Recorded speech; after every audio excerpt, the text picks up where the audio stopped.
Hey peeps, for those that stumbled on this video by accident in 3 in the morning, half drunk, half naked, we're gonna play a game called Vintage Story.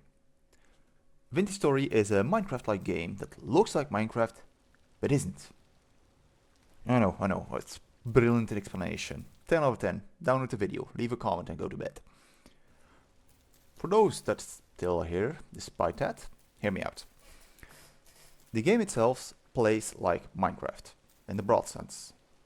You break a block, get a block, place a block. There is also a hunger bar and a health bar. And that's where the similarities end. Unlike Minecraft, where the progress is straightforward, in Vintage Story it is not by a long shot. I could explain it to you, in my sleep-inducing voice, but that has been done already 1,000 times, so instead, why don't you just accompany me on this car crash of a playthrough? But before we begin, here are the rules of my playthrough. No tutorials.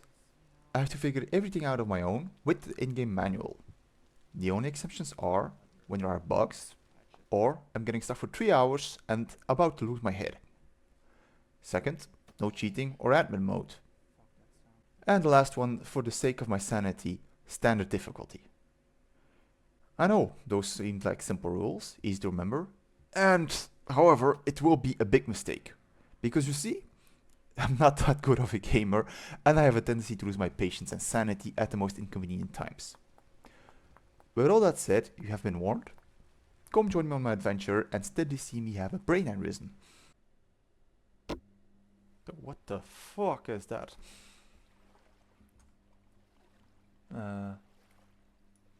Oh, okay, that's hair. Okay. After my last 3 brain cells struggled way too long to create a character I'll never see in game, we started our first adventure. And yes, I said our first adventure because, as you will see, due to a couple of, how can I say this, unfortunate incidents, we will have to restart a couple of times. So the first step is to create basic tools. And like in Minecraft, that's obtaining an axe, pickaxe, shovel and a hoe. One to farm, that is. I can't afford a real one yet. It took me around 50 minutes to figure out how to make basic tools. 10 minutes of those 15 was me just not reading the description on the bottom. The other 5, well, that wasn't really because of me.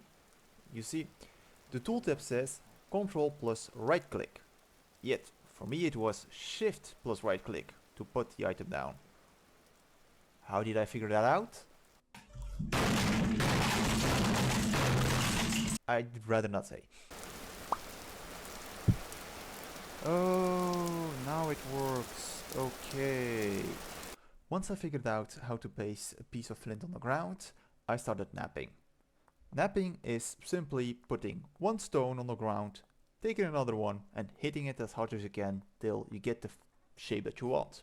In this case it's rather simple, just go with your mouse over the highlighted voxels and start chipping them away. Once you're done, you get the tooltip in your inventory, you place the axe head on top, place a branch underneath it, and voila, you've made yourself your first tool. With this, the easy part of the game is over, because these are the only tools you can make without an extra 30 steps in between. Silly old me didn't know that yet, and was so happy he created an axe in a whopping 20 minutes without guides. Now that I've successfully done the basics, chopped some wood, and stayed in a void for a couple of seconds, it was time for me to read the manual a bit further to see what the next step was.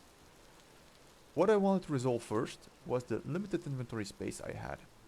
That way I could carry more stuff while looking for a nice place to settle.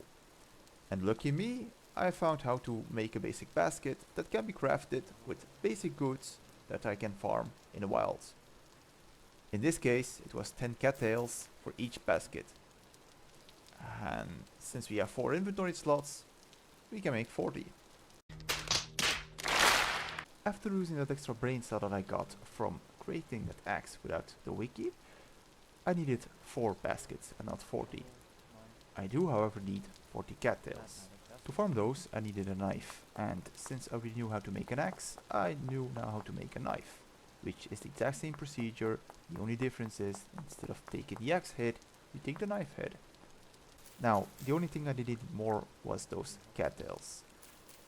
I could have read the manual to see where they spawned, and in hindsight that would have been a great idea, yet I forgot to do that and I spent another 20 minutes chopping everything down until I found them, which was near a river, which was at the other side of where I spawned.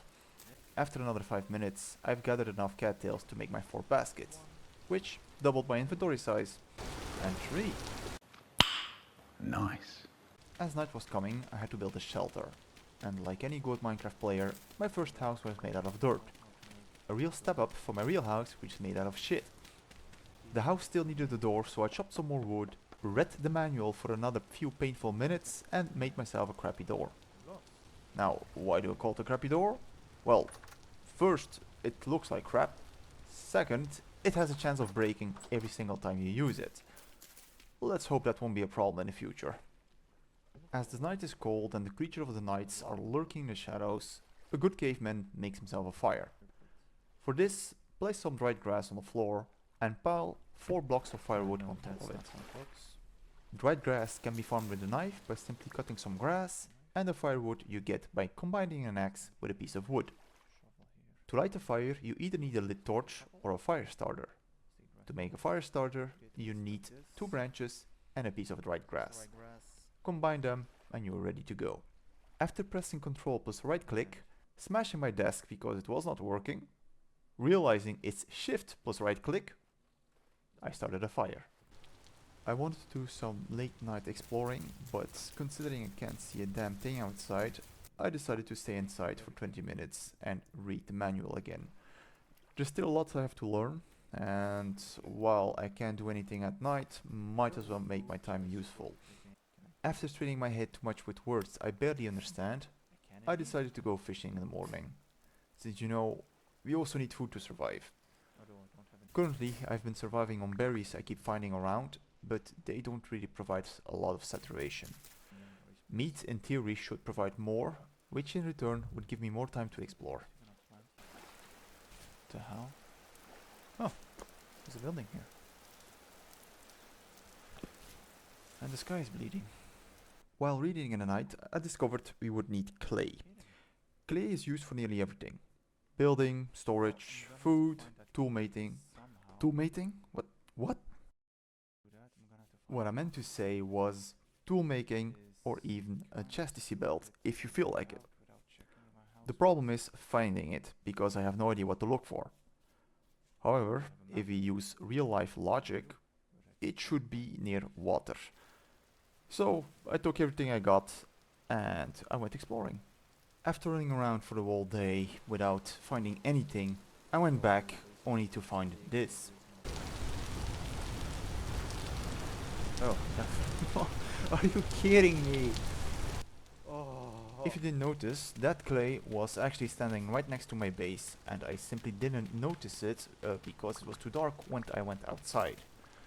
So, I wasted the whole day trying to find something that was really next to me. Now that I've acquired clay, I can start with the basics. My inventory is full, so I need to get rid of it somehow without it despawning. So the first thing I did was upgrade my house to be a bit more, well, you know, housey. Not a pile of dirt, but this time it's made out of wood. After that, I made a storage crate. A storage crate, however, is not simply placed in the blocks like in Minecraft. In your inventory, no. You really have to craft it. And I'll show you right now. A storage spot for the things that I actually don't need. So a storage vessel.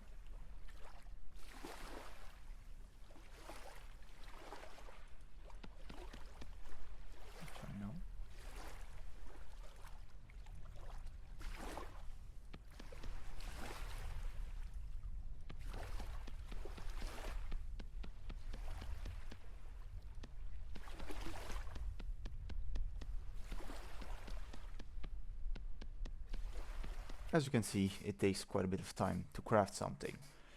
On the other hand, it's quite fun, because instead of simply crafting something en masse, you really feel the importance of how you make something and when you make something. It takes a lot of time, and even when you are done crafting it, it's still not usable. Because, you know, clay, once you molded it, it's still clay, it's soft.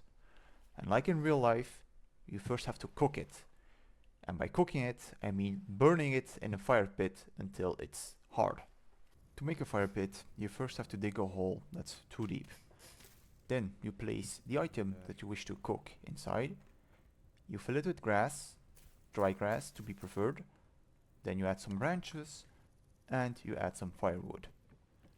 You light it on fire and you have to wait a whole game day until it's done. Which in other words is another 30 minutes. Now, I would have loved to show you the results, however, the following thing happened. Anything.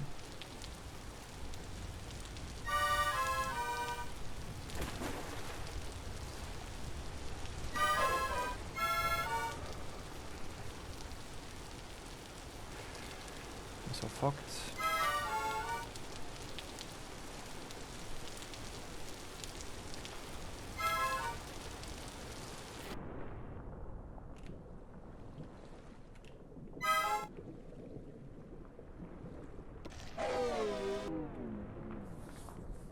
A responsible man would just have shrugged it off like it was nothing.